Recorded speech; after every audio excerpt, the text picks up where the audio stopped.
Dios nos bendiga. Qué bueno poder compartir una vez más la palabra de Dios para poder ser edificados por medio de su Santo Espíritu. En esta ocasión estaremos hablando acerca de la carta a los Filipenses, capítulo 1, versículo del 1 al 11, por lo cual le invito a que posteriormente usted pueda dar lectura a este pasaje. ¿Qué es el gozo? ¿Y cómo actúa una persona con gozo? Pablo era un creyente con gozo estando en la cárcel, en medio de la posibilidad de la muerte, en medio de la incertidumbre y del sufrimiento. Estando en medio de esta situación, escribió la carta a los Filipenses, la cual es considerada la carta del gozo, de la unidad y de la esperanza. Por lo que nos surge la pregunta, ¿cómo puede un creyente tener gozo en medio de tantos problemas? ¿Podría estar tan gozoso en medio de tanta angustia? Un creyente con gozo, es necesario aclarar que un creyente con gozo no es alguien que no tiene problemas o al que le sobra dinero o salud. No es alguien a quien nunca le hayan herido o que esté libre de preocupaciones. Un creyente con gozo es alguien que ha entendido a Jesucristo en su vida, que ha comprendido las verdades del reino, que no pierde la paz permanente en medio de la tribulación. Pablo mismo se encontraba encarcelado cuando escribe esta carta a los Filipenses. Aún así, escribe esta carta con amor, con pasión, con misericordia, pero también con esperanza. Pablo lo ha entendido todo. Él sabe que Dios está con él. Un creyente con gozo sabe que a pesar del sufrimiento que pueda experimentar, Cristo está con él y es su pronto auxilio en las tribulaciones. Un creyente con gozo se da a otros. En los versículos 3 al 9 encontramos que en medio de su soledad, quizás de su sufrimiento físico, agresión psicológica o física, Pablo en la cárcel se toma el tiempo para orar por otros. Ora por aquellos que han bendecido su vida. Pablo mantiene sus pensamientos de forma positiva. Piensa en sus hermanos en Cristo, no con envidia de su libertad ni con reproche. ¿Qué piensas o qué piensa usted de los demás cuando está en problemas? ¿Ora por sus amigos, por su familia, por sus pastores o por sus líderes? Pablo ora no con tristeza, sino con alegría, con gozo por otros. Su oración lleva agradecimiento por los beneficios y detalles que los hermanos han tenido para con él en estos momentos. Cuando nos encontramos en medio de dificultades o angustias profundas, es difícil no experimentar amargura, no reprochar a nuestros hermanos y amigos por no hacer más por nosotros. Por la actitud de Pablo frente a aquellos que no le han olvidado, que están allí, es una actitud, como dice el versículo 8, de tierno amor. Es más, intercede por ellos, por lo que podemos preguntarnos, ¿cuál es mi actitud frente a las dificultades?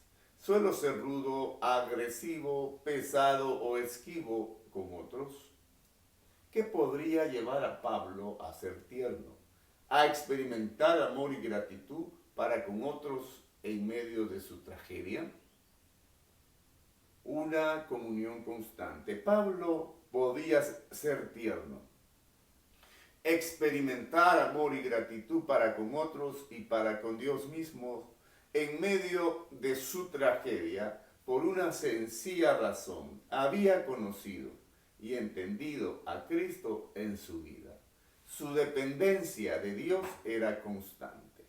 Por lo tanto, podía tener gozo en medio de la prueba.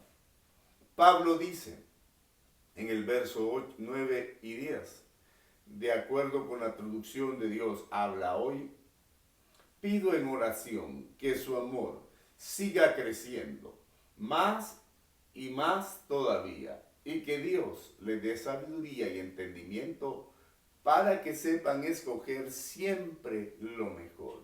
Así podrán vivir una vida limpia y avanzar sin tropiezos, hasta el día que Cristo vuelva. Pablo había tenido tal encuentro con Cristo que su vida ahora era perseguida por la causa misma de Jesucristo.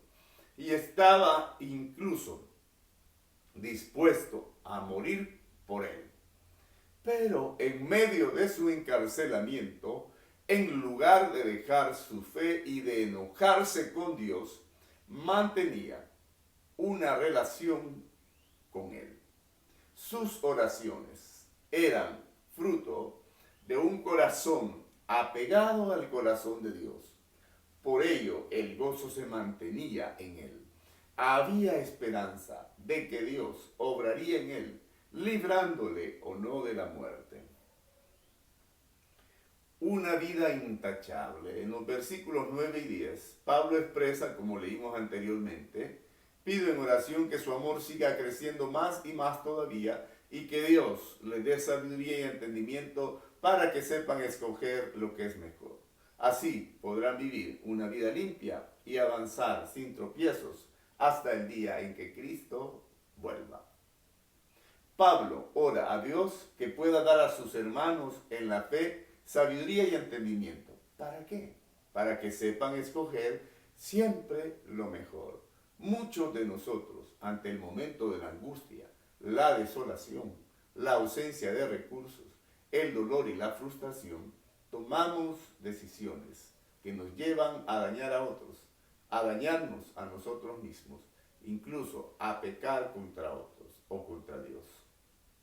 Es común escuchar comentarios negativos contra Dios por aquellos que atraviesan crisis prolongadas y que, aunque su angustia, dolor o carencia son comprensibles, nunca podrán ser válidos sus reclamos contra Dios. Pablo invita a escoger siempre lo mejor, a vivir una vida limpia y avanzar sin tropiezos. Es necesario preguntarse, ¿es su corazón íntegro en la adversidad? ¿Es su andar limpio y sin tropiezo de pecado?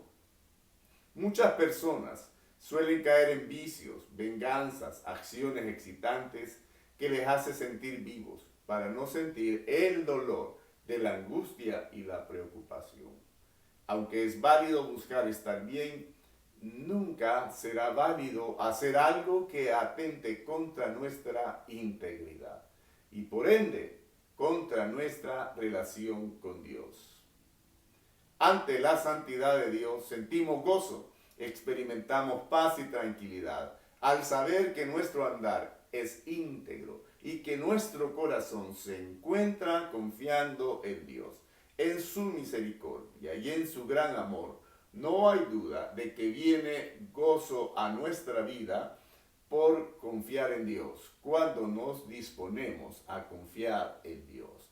Pese a toda situación, podemos confiar plenamente en que su palabra podría cumplirse en nosotros. Finalmente, el apóstol Pablo concluye en el versículo 11, según la traducción del lenguaje actual, porque con la ayuda de Jesucristo, ustedes harán lo bueno, para que la gente alabe y honre a Dios. Es con la ayuda de Jesús, nuestro Salvador y amigo, que podremos honrar y alabar al Padre. Nuestra mente, nuestros santos y todo lo que somos sentirán su presencia, pese a las dificultades. Y ahí nuestro corazón podrá rebosar de gozo en medio de la prueba. Un creyente con gozo es aquel que ha decidido tener un corazón agradecido para con Dios y para con otros, pese a sus circunstancias. Un creyente con gozo es aquel que permanece en oración, en una relación constante, continua, diaria con el Espíritu Santo. Un creyente con gozo es aquel que ha decidido serle fiel a Dios, no importando nada. Quien se aferra a la bondad y misericordia de Dios y su palabra, sabiendo que de Él podrá venir el pronto auxilio, por lo cual su corazón emana gozo. ¿Por qué no se acerca al Señor en este momento y le pide que el gozo de su presencia permanezca en su corazón? Tal como el apóstol Pablo, a pesar de las dificultades, las tribulaciones que enfrentaba, su gozo permanecía siempre. Con la ayuda de Jesucristo podemos seguir alabando y honrando el nombre de Dios en medio de los quebrantos, en medio de las dificultades, porque el gozo de Dios no es comparado con lo que el mundo nos ofrece. Gracias te damos, Padre, en esta hora, por la oportunidad que nos das de estar delante de tu presencia y permitir que tu Santo Espíritu derrame toda gracia para cada hogar, para cada familia. Bendice, Señor, a aquellos que están escuchando esta palabra y que sus corazones sean llenos de tu gozo. En el nombre maravilloso de Jesús. Amén. Que Dios nos continúe bendiciendo a todos.